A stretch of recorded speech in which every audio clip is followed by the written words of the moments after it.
Hello everyone. कैसे हो सब लोग? आई होप सब लोग अच्छे होंगे। आज हम एक न्यू वीडियो के साथ आए हैं और आज हम सीखेंगे डिमांड और सप्लाई जोन कैसे वर्क होता है। कैसे हम डिमांड सप्लाई जोन को देखकर बाई साइड और सेल साइड का प्लान कर सकते हैं मार्केट में। आपको डिमांड और सप्लाई जोन कैसे वर्क होता है इसमें थोड़ा सा कुछ लिखा गया है, जो आप कोई स्क्रीनशॉट भी ले सकते हो या फिर सेव करके भी रख सकते हो इस वीडियो को। स्टॉक मार्केट में प्राइस रैंडम नहीं होता है, ये आपको ध्यान रखना है कि प्राइस एक जगह से एक दूसरे जगह पे मूव करता है।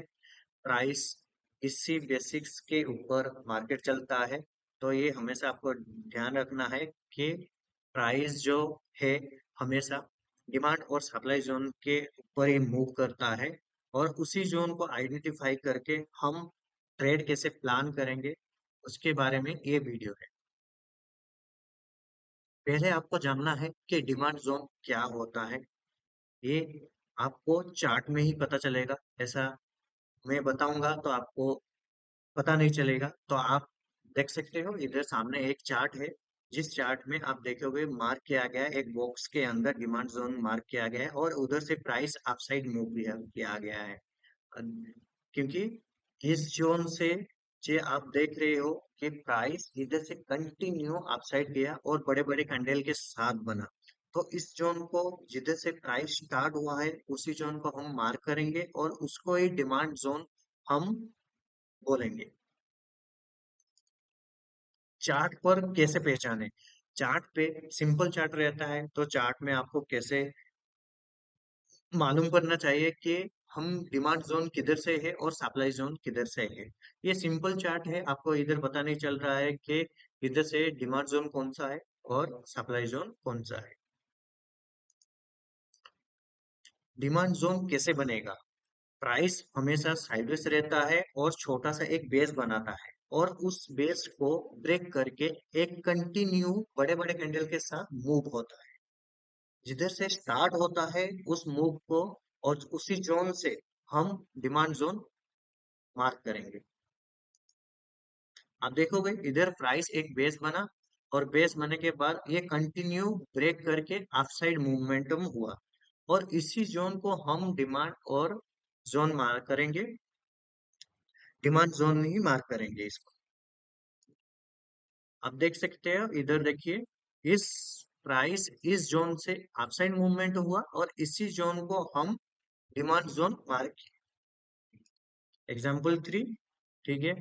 प्राइस इस जोन से अपसाइड कंटिन्यू गया, फिर से दोबारा आया इसी जोन जो मार्क किए थे इधर से प्राइस और मूव हो। अभी इस चार्ट पे देख सकते हो एग्जाम्पल 4 में जो ट्रेंड लाइन ब्रेकआउट हुआ, ब्रेकआउट होने के बाद ऊपर गया और ऊपर से फिर से नीचे आके इस जोन से कंटिन्यू बड़े बड़े कैंडल के साथ अपसाइड गया है। तो इस जोन को भी हम डिमांड जोन मार्क करेंगे। एग्जाम्पल 5 आप देखोगे, प्राइस जब इस जोन से अपसाइड मोमेंटम हुआ फिर से सेकंड टाइम इस जोन पे आया, देखो सेकंड टाइम में भी इस जोन से प्राइस मूव हुआ अपसाइड। तो इस डिमांड जोन को हमेशा आप मार्क करके रखना है और इसी जोन से हम कैसे ट्रेड प्लान करेंगे ये आगे बताएंगे हम। स्ट्रॉन्ग जोन कैसे चूज करें? स्ट्रॉन्ग जोन कौन सा है और उस कौन से जोन पे, हर एक जोन पे तो हम लोग ट्रेड नहीं कर सकते हैं, लेकिन हमको आइडेंटिफाई करना है स्ट्रॉन्ग जोन कौन सा है और स्ट्रॉन्ग जोन के बेसिस पे ही हम बाय साइड प्लान कर सकते हैं। ठीक है।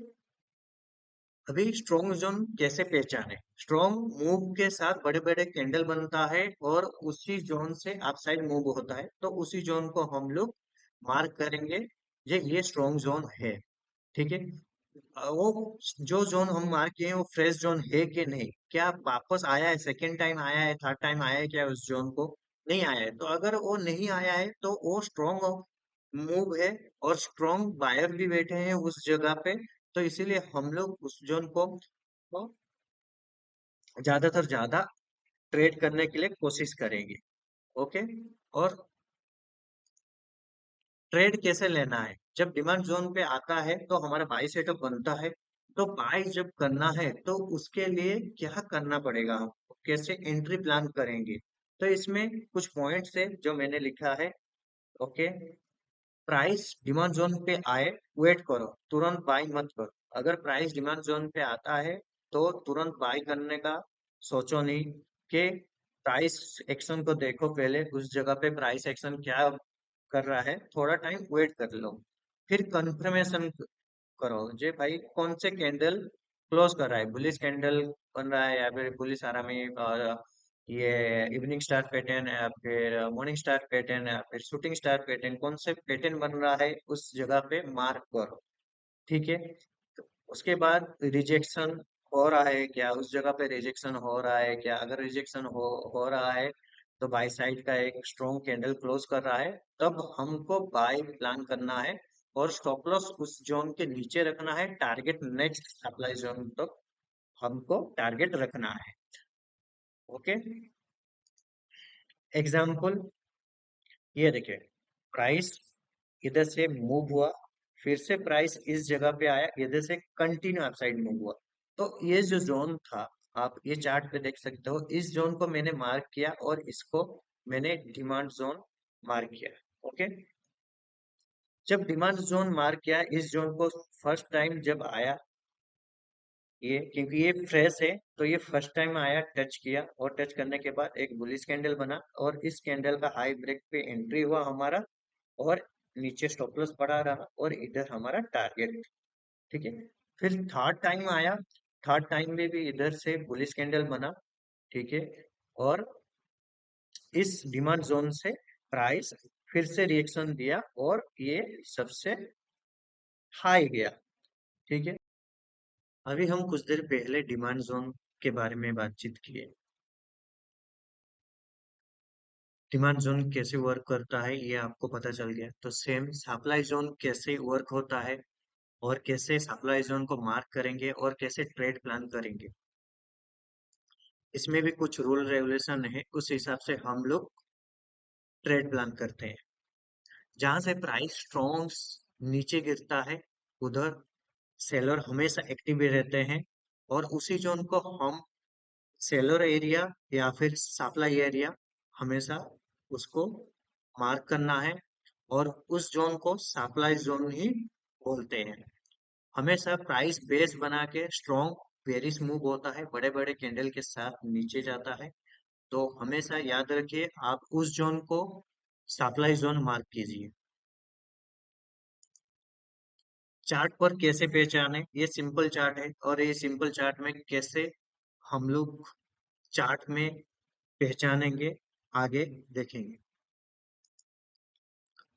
सप्लाई जोन कैसे बनेगा, आइडेंटिफाई कैसे चार्ट पे करोगे आप। प्राइस थोड़ा रुकता है और फिर स्ट्रॉन्ग बेरिश मूव होता है, और जहां से फॉल स्टार्ट होता है, जहां से प्राइस नीचे गिरता है, कंटिन्यू गिरता रहता है, जिधर से गिरा, उसी जोन को हम लोग सप्लाई जोन मार्क करेंगे, और उसी जोन को सप्लाई जोन बोलते हैं। आप देख सकते हो, ये चार्ट से पहले लोअर लो और लोअर हाई बनाया, फिर उसके बाद आया, और ये कंटिन्यू नीचे गिरता रहा। अभी इधर से भी आप देखोगे, एक प्राइस इधर एक बेस बनाया, और फिर आगे एक सप्लाई जोन से नीचे गिरा। ठीक है, अभी इधर कंटिन्यू मार्केट ऊपर गया था, फिर आया, फिर ऊपर जाके इधर से ये मूव कंटिन्यू नीचे की तरफ हो गया। अभी ये फोर्थ में देखो, मार्केट गया, फिर नीचे आया, फिर ऊपर से गया, इधर से मार्केट मूव गया। तो हर एक चार्ट पे अलग अलग जगह पे आपको सप्लाई जोन दिखता है।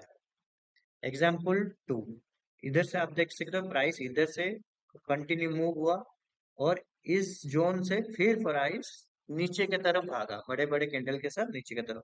तो इस जोन को हम लोग मार्क किए सप्लाई जोन। अभी इस चार्ट पे देखो, ठीक है, इस चार्ट पे आप देखोगे, इधर से प्राइस कंटिन्यू नीचे गिरा, और इधर से फिर से प्राइस सेकंड टाइम आया, और इधर से फिर से प्राइस ने रिएक्शन दिया और नीचे के तरफ फॉल हुआ, कंटिन्यू फॉल हुआ। तो अगर आप इधर से एंट्री करते तो ये बड़ा मोमेंटम मिलता। ठीक है। एग्जाम्पल 4 में देखोगे तो इधर से भी देखो प्राइस थोड़ा सा रिट्रेस्ट किया ये ग्रीन कैंडल के साथ, और ये ग्रीन कैंडल से लो ब्रेक होने के बाद कंटिन्यू नीचे मूव हुआ, फिर ये सेकेंड टाइम आया, सेकेंड टाइम फिर से प्राइस एक बुलिश कैंडल के साथ फिर नीचे गया। ठीक है। एग्जाम्पल 5 में देखो ये फर्स्ट टाइम गिरा था नीचे इस जोन से। ठीक है। फिर सेकेंड टाइम गया, सेकेंड टाइम थोड़ा आया लेकिन गिरा नहीं, फिर से थर्ड टाइम गया नीचे, गिरा नहीं, फिर इधर से प्राइस एक बेस बनाया, और इसी बेस को फाइनली इसने इधर से बेस को प्राइस टच करके कंटिन्यू मूव नीचे की तरफ हुआ। अभी स्ट्रॉन्ग जोन कैसे पहचानेंगे चार्ट पे? हर जोन पे हम लोग ट्रेड प्लान नहीं कर सकते हैं, सिर्फ हम स्ट्रॉन्ग जोन पे ही ट्रेड करेंगे।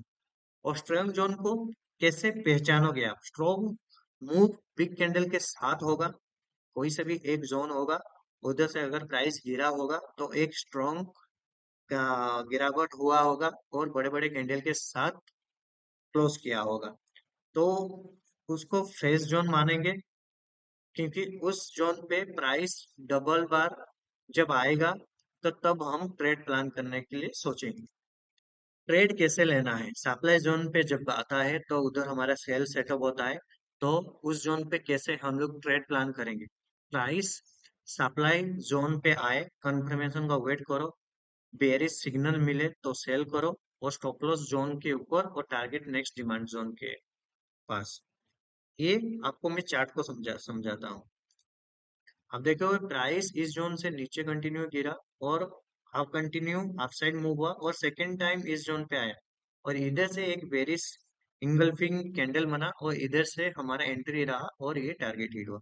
और इधर से आप देख सकते हो इस सप्लाई जोन से नीचे गिरा, फिर इधर एक बेरिश कैंडल बना, और इधर से हमारा एंट्री रहा और इस जोन पे हमारा टारगेट हिट हुआ।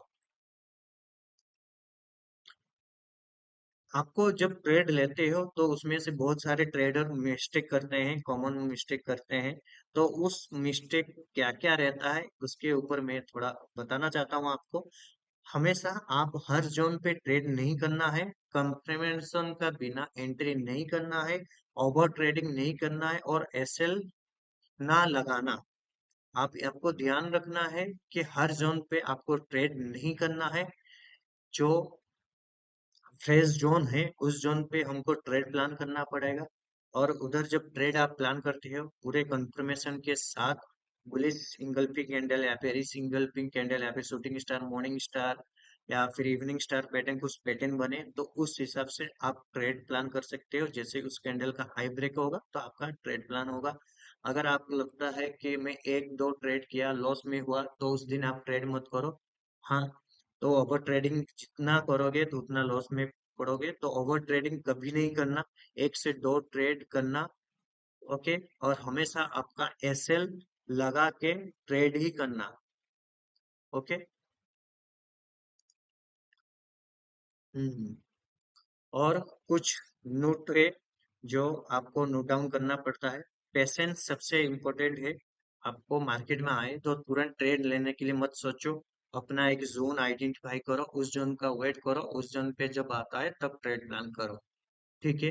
हर हर ट्रेड लेना जरूरी नहीं है, एक से दो ट्रेड परफेक्ट ट्रेड ही काफी है। आप यार हम बार बार ट्रेड लेने का जरूरत नहीं है, एक से दो ट्रेड करो जो मैं कुछ देर पहले बताया आपको, तो एक से दो ट्रेड करो, उसमें आपको अच्छा खासा प्रॉफिट मिलता है। So thank you so much. आज के लिए ये वीडियो इतना था। अगर वीडियो आपको अच्छा लगे तो मेरे चैनल को लाइक और सब्सक्राइब कर देना। Bye bye. जय हिंद।